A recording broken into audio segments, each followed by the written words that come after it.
Es la mañana del 25 de mayo de 1973. Para muchos argentinos el festejo patrio es doble. Luego de 18 años de lucha y proscripción, jura un gobierno peronista. En el Congreso de la Nación, bajo la atenta mirada de los mandatarios socialistas de Chile, Salvador Allende, y de Cuba, Osvaldo Dorticós, el nuevo presidente, Héctor José Cámpora, afirma que ha llegado la hora de Perón y que a partir de este momento, Argentina apoyará toda lucha antiimperialista. Acto seguido, el presidente Cámpora anuncia un proyecto de amnistía para todos los presos políticos encarcelados por la dictadura.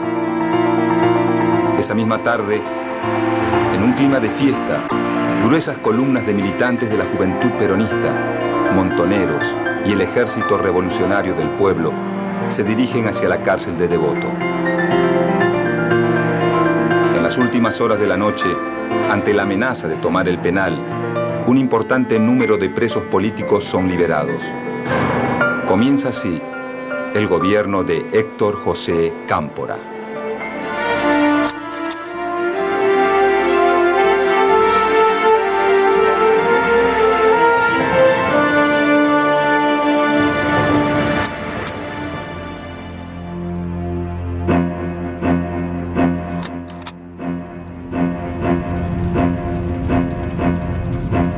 En los primeros días de 1970, el clima político en la República Argentina es de agitación e incertidumbre. Las grandes movilizaciones populares, iniciadas un año antes con el Cordobazo, dejan a la dictadura del general Juan Carlos Onganía en una situación de extrema debilidad. En el mes de mayo, un acontecimiento acelera el conflicto. Un comando armado de la naciente organización Montoneros secuestra y posteriormente ejecuta al expresidente de facto Pedro Eugenio Aramburu. Días después, Onganía es destituido. En su lugar, las Fuerzas Armadas designan presidente a Roberto Marcelo Levingston, un militar casi desconocido, representante del sector nacionalista del ejército. Detrás del nombramiento de Levingston está el general Alejandro Agustín Lanusse, verdadero hombre fuerte del gobierno militar.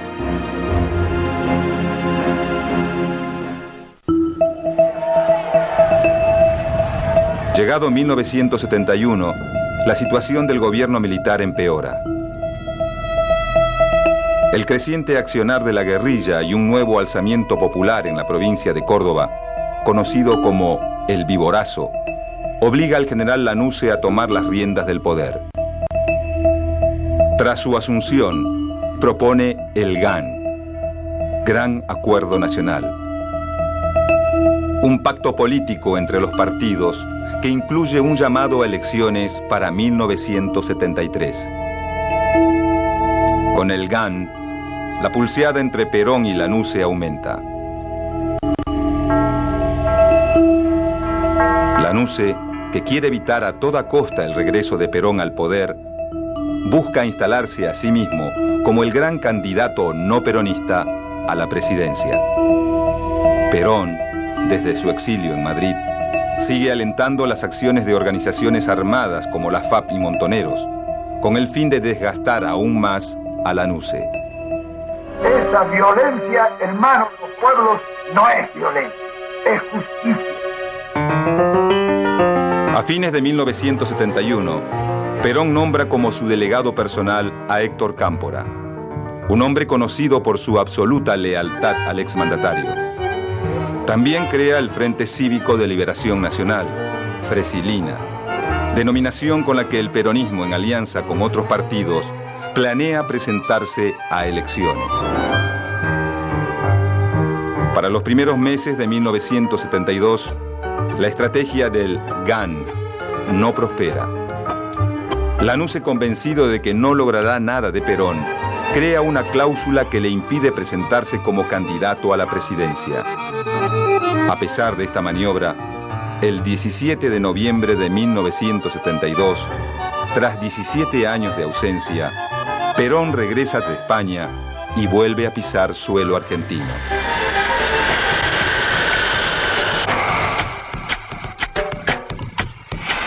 De este modo, el regreso de Perón forma parte de una acción que responde a la palabra empeñada.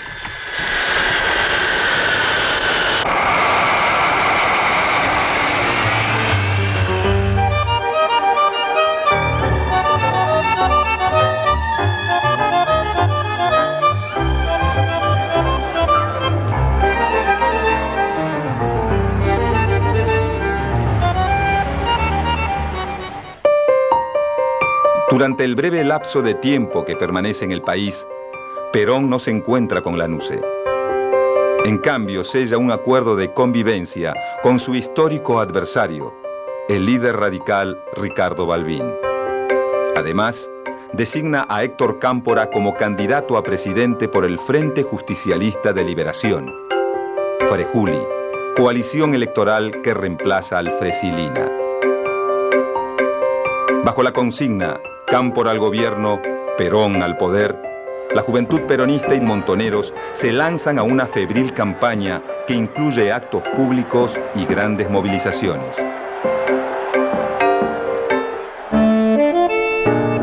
El regreso de Perón genera un cúmulo de emociones y expectativas distintas en sus seguidores. Para los históricos, como sindicalistas y dirigentes de la primera hora, su retorno significa una vuelta al pasado glorioso, a las políticas redistributivas y al estado de bienestar. Para los más jóvenes, como la juventud peronista y montoneros, es la llegada al poder de un líder revolucionario que conducirá al país a la liberación nacional. Mientras que para la derecha del partido, Perón es el único con la autoridad suficiente como para acabar con lo que ellos llaman la infiltración marxista. Se refieren a la tendencia dominante en la juventud peronista y a montoneros, organizaciones que han crecido mucho dentro del movimiento. Entretanto, para la mayoría de los votantes no peronistas del Frejuli, Perón se ha convertido en un león herbívoro que tiende la mano a los radicales y busca la unidad nacional.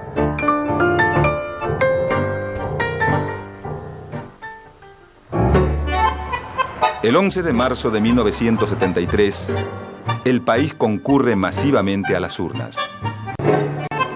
Al finalizar el escrutinio, la fórmula Héctor Cámpora, Vicente Solano Lima, se impone con más del 49% de los votos.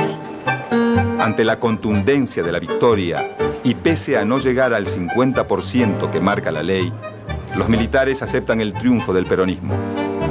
En consecuencia, el 25 de mayo de 1973, Héctor Cámpora, el tío, como lo llaman sus seguidores, asume como presidente.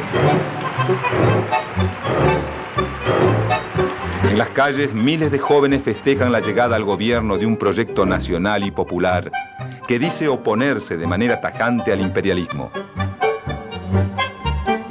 Durante la presidencia de Cámpora, la izquierda del peronismo ocupa puestos importantes en el gobierno. Sus candidatos ganan las gobernaciones de provincias consideradas clave, como Buenos Aires, Córdoba y Mendoza, así como varias bancas en la Cámara de Diputados. La juventud peronista obtiene el control de todas las universidades nacionales y logra ubicar a dos de los suyos en el gabinete. Esteban Rigui como ministro del Interior y Juan Puig en las Relaciones Exteriores. Por expreso pedido de Perón, la cartera económica queda a cargo de José Berg Helbart, un empresario de ideas nacionalistas que busca dinamizar la economía argentina mediante el impulso a la exportación de bienes industriales, pero sin descuidar las exportaciones agrícolas.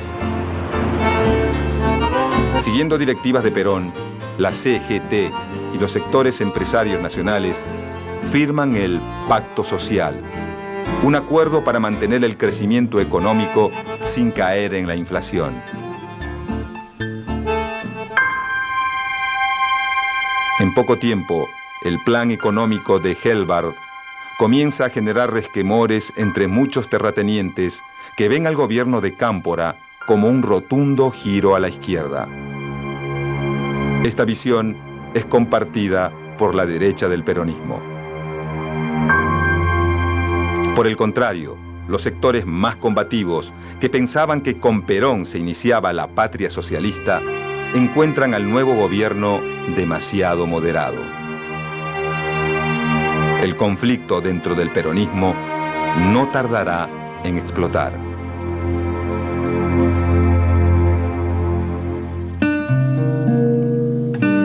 El 20 de junio de 1973 es el día elegido para el regreso definitivo de Perón a Argentina. La organización de la bienvenida queda a cargo de los sectores de la derecha peronista y el sindicalismo ortodoxo, quienes aprovechan la oportunidad para marcar territorio frente a sus enemigos de la tendencia revolucionaria, como se autodenominaba el ala izquierda del peronismo.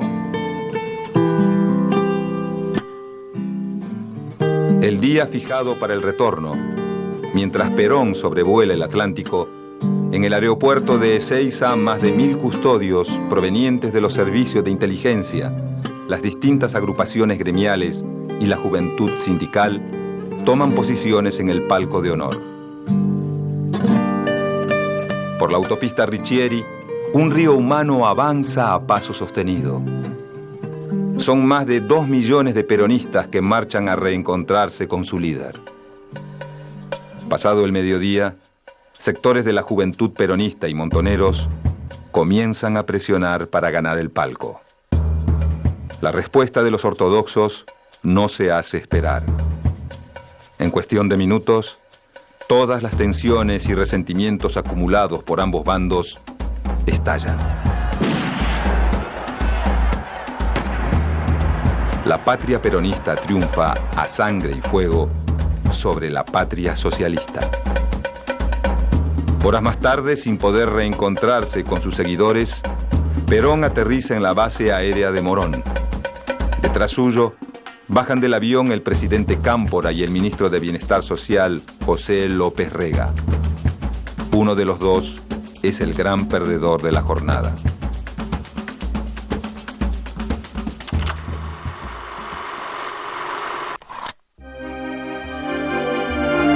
A 24 horas de la masacre de Ezeiza, el enfrentamiento entre el peronismo revolucionario y el sector ortodoxo ya no tiene vuelta atrás.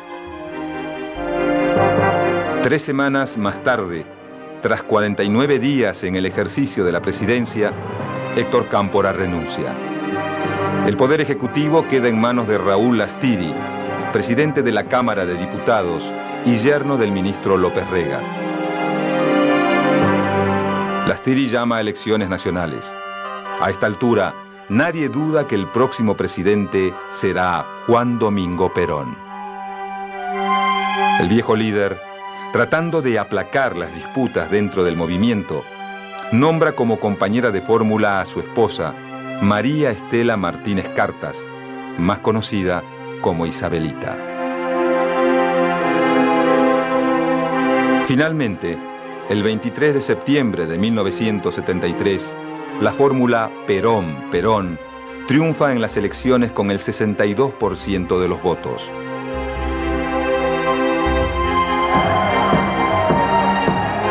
Dos días más tarde, la organización Montoneros se cobra su desplazamiento del poder y los sucesos de Ezeiza, asesinando a José Ignacio Rucci, secretario general de la CGT y mano derecha de Perón.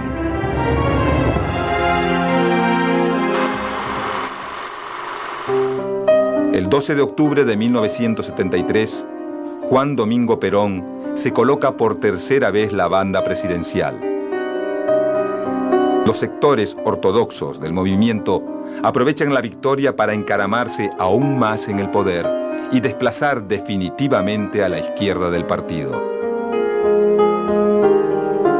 López Rega acapara el gabinete de ministros, designando en puestos importantes a varios de sus colaboradores. Desde el Congreso, los legisladores ortodoxos impulsan una nueva ley sindical que deja fuera del juego a los gremios clasistas.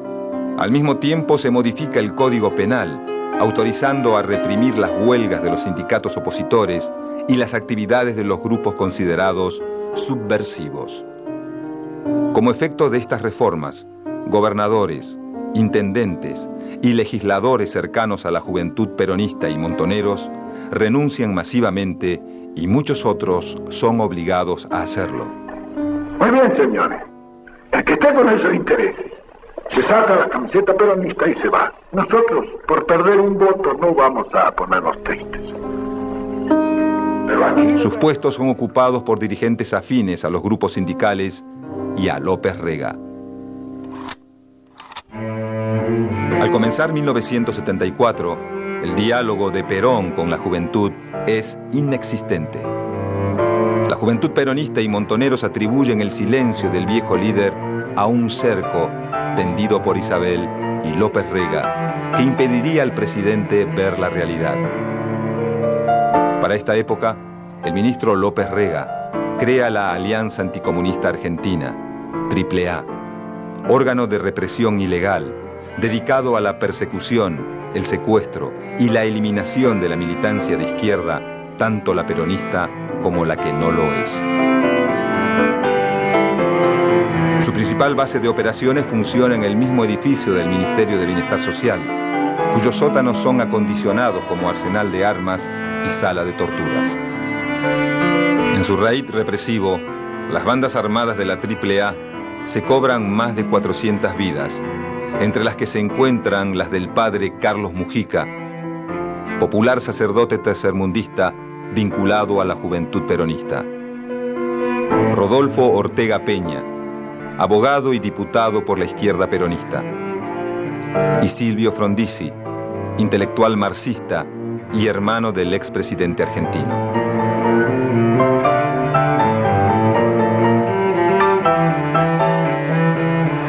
Un nuevo 1 de mayo, esta vez de 1974, Perón vuelve a encontrarse con sus seguidores en el lugar fundacional del movimiento, la Plaza de Mayo. La juventud peronista y montoneros esperan con gran expectativa las palabras de su líder. 21 años en este mismo balcón y con un día luminoso como el de hoy, hablé por última vez a los trabajadores argentinos. Fue entonces cuando les recomendé que ajustasen sus organizaciones porque venían días difíciles. No me equivoqué, ni en la apreciación de los días que venían, ni en la calidad de la organización sindical, que a través de 20 años, pese a estos estúpidos que gritan... El insulto de Perón tiene un efecto sorpresivo sobre sus destinatarios, quienes no paran de entonar provocativas estrofas en contra de sus adversarios. Lentamente, el clima de la plaza se va caldeando. Las organizaciones sindicales se han mantenido inconmovibles y hoy resulta que algunos imberbes pretenden tener más mérito que durante 20 años. Inmensas columnas de la juventud peronista y montoneros comienzan a abandonar el acto.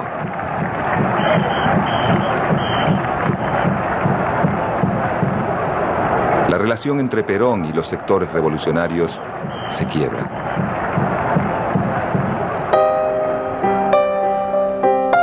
La ruptura de Perón con la juventud se da en un contexto de crisis económica. Si bien el pacto social había conseguido frenar la inflación, una nueva crisis mundial pone a la economía argentina al borde del abismo.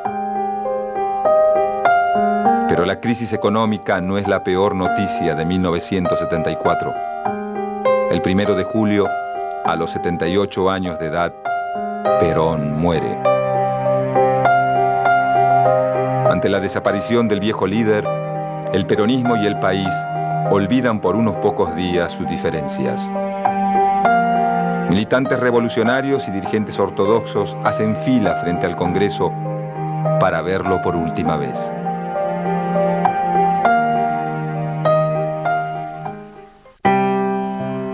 la muerte de Perón, el gobierno queda en manos de su esposa y el poder en las de López Rega. En este contexto, la organización Montoneros, principal blanco de la persecución de la AAA, decide pasar a la clandestinidad. El pase a la clandestinidad coincide con el inicio de una febril ofensiva armada. En pocos meses, la organización asesina al exministro del Interior de la NUCE, Arturo Mor Roig. Secuestra a los empresarios Juan y Jorge Born y atenta contra la vida de uno de los máximos jefes de la AAA, el comisario Alberto Villar. La respuesta de la AAA no se hace esperar. A las habituales cacerías de militantes de izquierda se suma una dura ofensiva contra las agrupaciones de base que simpatizan con Montoneros.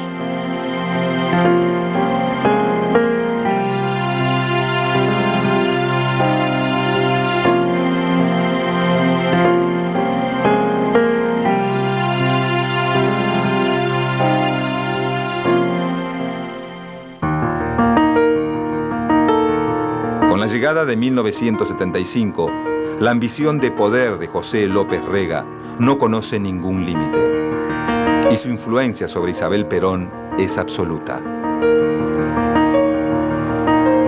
El brujo, como lo llaman sus detractores y también sus seguidores por sus permanentes referencias a las ciencias ocultas, comienza a usar el aparato represivo de la AAA para intimidar a algunos dirigentes de la CGT con el fin de adueñarse de los cuantiosos fondos de sus obras sociales. Los turbios intereses del ministro pronto deterioran la relación entre el gobierno y la CGT. La relación se termina por romper cuando los líderes de la Central Obrera no son invitados al acto de repatriación de los restos de Eva Perón. Sin el apoyo de la CGT, el gobierno de Isabel Perón tiene muy pocas chances de sobrevivir. Como maniobra de salvataje, la presidenta busca el auxilio de las Fuerzas Armadas y del sector empresario. Como consecuencia de esta alianza, en febrero de 1975, de manera secreta, el Poder Ejecutivo firma un decreto en el que autoriza al Ejército a aniquilar el accionar de la subversión. Acto seguido, en la provincia de Tucumán, se monta el operativo Independencia, cuyo objetivo era acabar con los campamentos guerrilleros que el Ejército Revolucionario del Pueblo había instalado en las zonas rurales de la provincia. Durante este operativo, los militares argentinos ensayan por primera vez el sistema de centros clandestinos de detención y el uso de la tortura sobre los detenidos para obtener información, una modalidad que tendrá su apogeo en los años posteriores.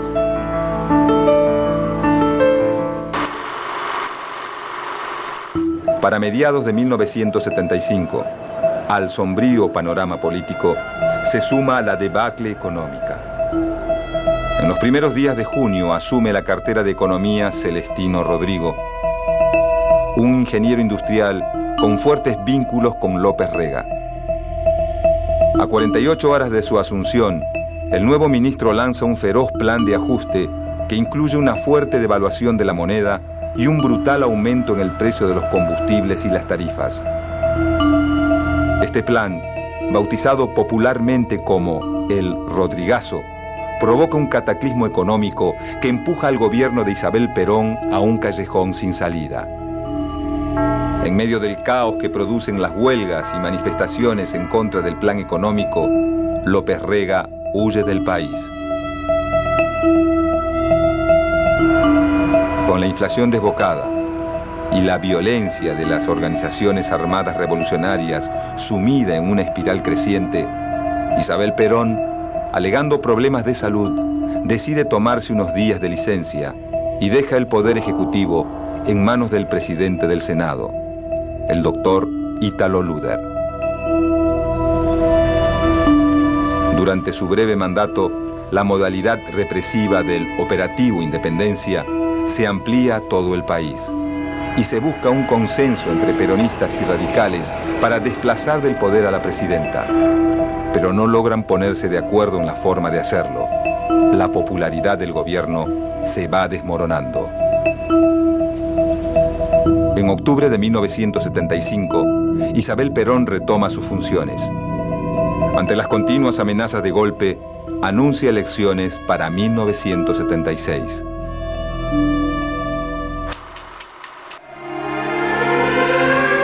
Las vísperas de 1976 presagian un año oscuro. En los últimos días de 1975, la Fuerza Aérea intenta un golpe de Estado, que al no contar con el apoyo del Ejército y la Marina, es rápidamente sofocado. Pocos días después, en la localidad de Monte Chingolo, un escuadrón del ERP intenta copar el batallón del Ejército Domingo Viejo Bueno.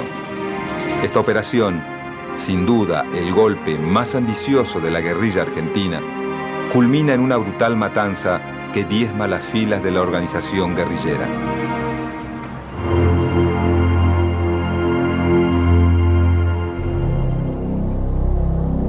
Llegado enero de 1976, la suerte de Isabel Perón está echada. Muchos sindicalistas, políticos y líderes guerrilleros, por distintas razones, apuestan al golpe.